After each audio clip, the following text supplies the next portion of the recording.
loves! Welcome to another video. Although most of us are either in self-quarantine or lockdown, there are times we still need to leave the house in order to purchase essentials. To go out means to come back and disinfect everything. So before we begin, I want to suggest that when you go out, do not wear any accessories which are traps for germs and pathogens. And also, do not wear anything that is not machine washable. The main focus of this video is the handbag that you will need to take along. Now, if you are the kind of person who shoves everything into your pockets, that's fine. But for those who prefer using a pouch or purse, here are some tips that you can use. The first thing would be to pick a bag that is easily wiped, not textured, and definitely not suede or fabric. Leather or faux leather is the best option. I'm using a small Coach purse that I can sling on my wrist to keep my hands free.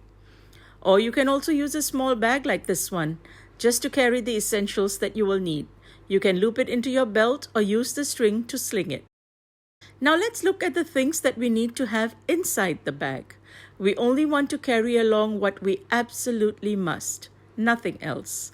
So here are a list of the only 10 things you will need to carry. The very first thing is, of course, your mask. Now, I know there are conflicting opinions about wearing a mask.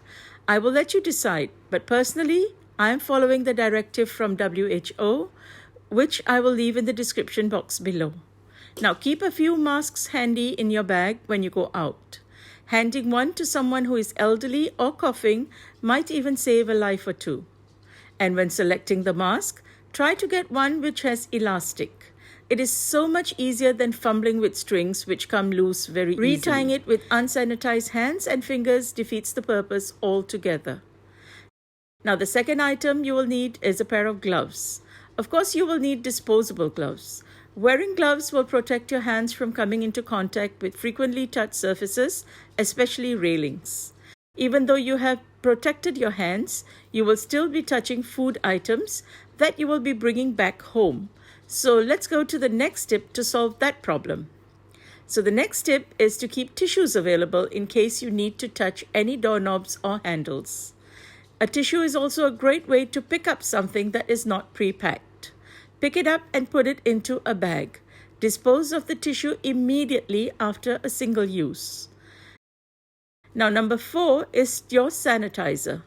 Keep one in your bag so you can use it before having to touch your mask or removing your gloves. I recommend sanitizing the holder of the trolley, even if you're wearing gloves, because you will also be touching food. Item 5 is a hair tie. Tie your hair to keep it away from your face so you're not tempted to move it and you do not need in the process to touch your face. That is one of the highlighted key points of the antivirus hygiene. Do not touch your face with unsanitized hands. The next thing is to have a disposable chopstick or any similar stick. For that matter, you can even use an old inkless pen.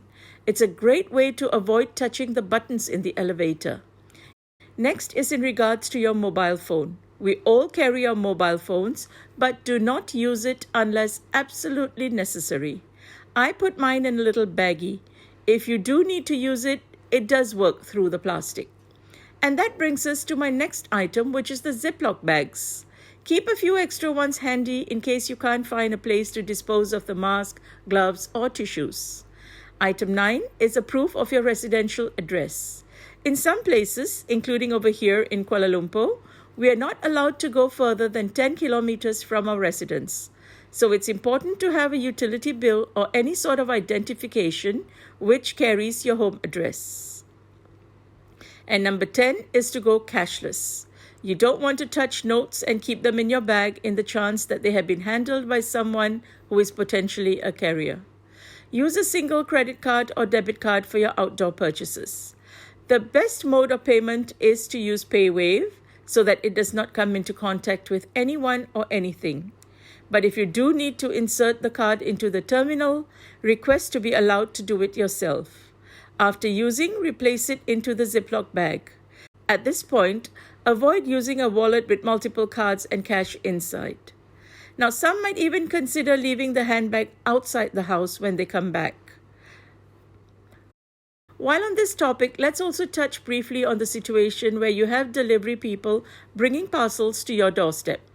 Do not use the pen or stylus they provide. Ask for their mobile number or email address and send a confirmation that you have received your order. In fact, in our house, we have directions written clearly outside our home so they know what is expected of them. Now, to some, these measures may seem rather excessive, but we are fighting a pandemic that is killing thousands of people, so let's do our best to eradicate it. Every small thing we do helps. If you or anyone in your family is elderly, asthmatic, or has diabetes, then you will need to be extra careful. Please stay indoors as much as possible, and if you need to go out and get essentials or answer the door, please go alone and then too practice the utmost care. So my loves, I really hope you will consider these tips and use them each time you leave the house. Until the next video, this is Ravina saying, be safe. This too shall pass.